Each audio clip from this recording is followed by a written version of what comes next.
biografi Syekh Siti Jenar masih merupakan kontroversi hingga saat ini. Bahkan ada atau tidaknya beliau masih merupakan misteri. Syekh Siti Jenar memiliki sejumlah nama atau sebutan. Beliau memiliki satu nama di setiap tempat di mana beliau menjalankan dakwahnya. Namanya yang sangat jelas selain Siti Jenar adalah Syekh Abdul Jalil dan Syekh Lemah Abang. Syekh Siti Jenar tumbuh remaja di sebuah rumah Giri Amparan Jati milik bapak saudaranya beliau. Rumah ini berada di atas Gunung Jati.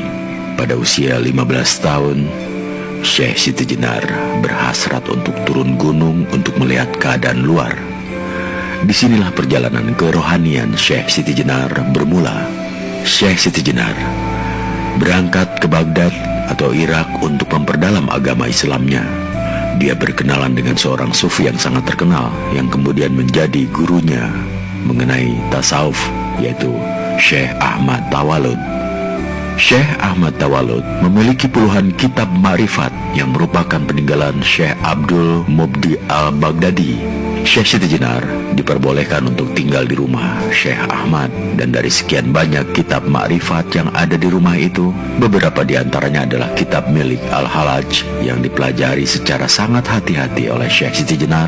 Dan bukan hanya itu, kitab-kitab Ibnu Arabi dan Al-Ghazali juga dipelajari dengan sangat hati-hati juga. Syekh Siti Jenar juga melaksanakan perjalanan menuntut ilmu di India dan kembali ke Cirebon pada tahun 1463 Masehi.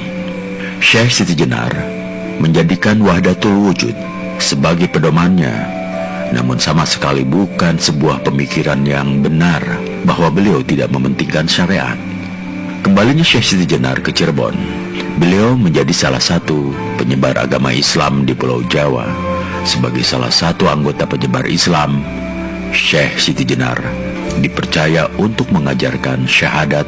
Pemikiran Syekh Siti Jenar yang didominasi oleh hakikat itu kemudian membawanya kepada sebuah penjelasan bagaimana mengalami hal tersebut, karena Syekh Siti Jenar tahu betul bahwa santrinya masih baru.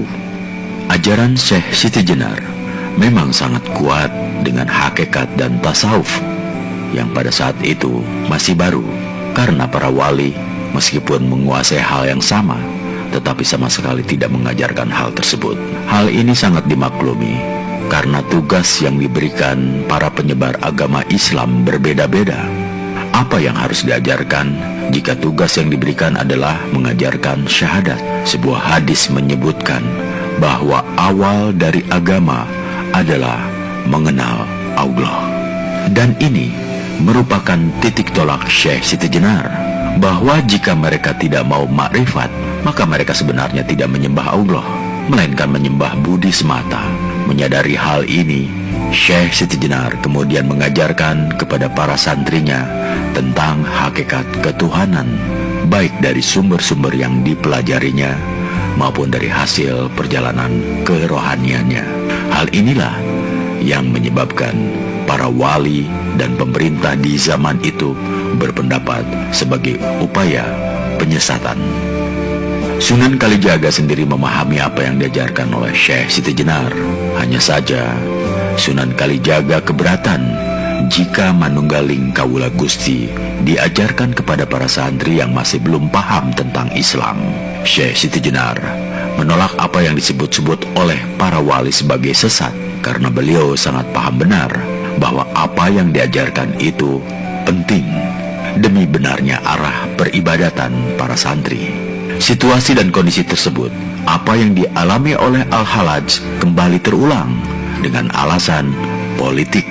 Syekh Siti Jenar akhirnya dihukum penggal. Misteri kematiannya juga sampai saat ini belum jelas dan masih kontroversi.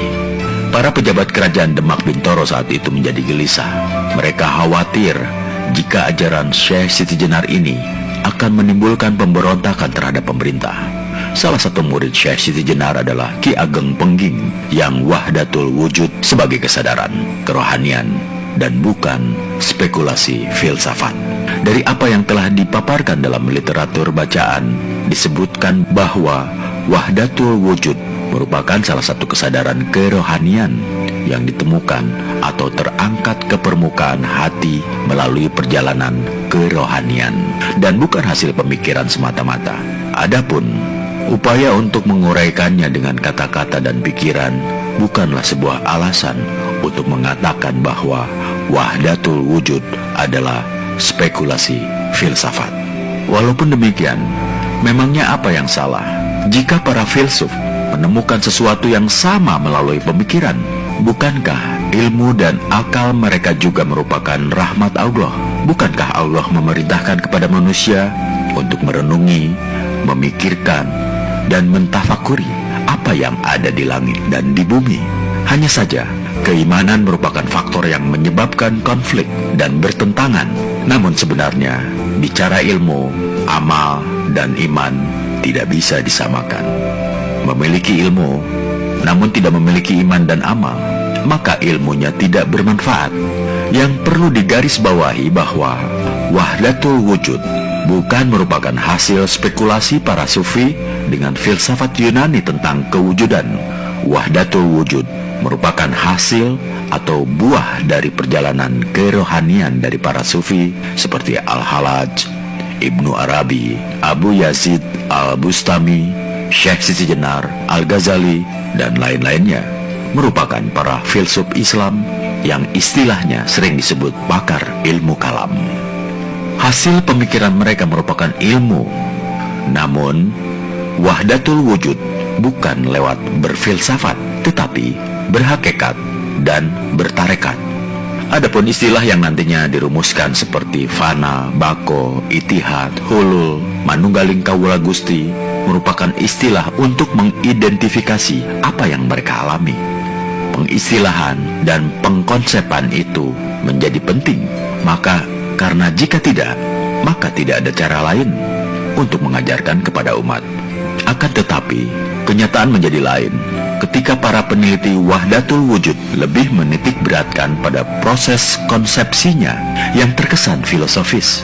Mereka tidak memperhatikan dan tidak menyadari bahwa konsep-konsep tersebut merupakan upaya untuk pengalaman kerohanian para sufi tersebut.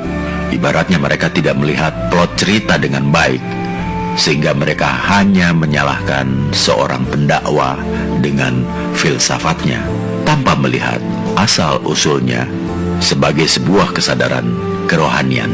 Sangat penting untuk disadari bahwa mula-mula para sufi melakukan apa yang diistilahkan dengan tahali atau penyucian jiwa. Sebagian menyebutnya tazkiyah, yaitu nafs.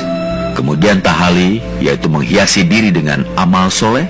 Tahali bagi para sufi adalah zuhud, dan tahali adalah bertarekat. Bertarekat dan berzuhud merupakan esensi dari kehidupan sufi. Mereka berzuhud dan menolak segala sesuatu selain Allah, dan bertarekat demi mendekatkan diri kepada Allah dengan melalui amal soleh tentunya. Akan tetapi, tingkatan beramal mereka bukan pada tataran menggugurkan kewajiban semata, melainkan karena cinta dan kerinduan kepada Allah. Sebagai hasilnya adalah makrifat.